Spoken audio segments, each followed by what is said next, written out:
Ito na yung nabili ko sa noon na smart watch na sinasabi ng karamihan maganda raw yung klase nito.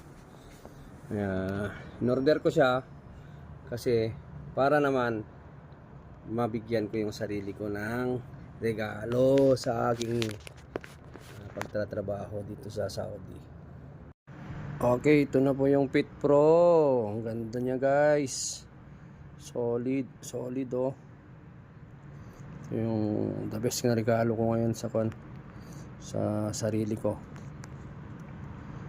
Ayos na ayos. Wow. So ayan oh. Kita na lahat yung meron diyang steps, due date, saka yung araw ngayon.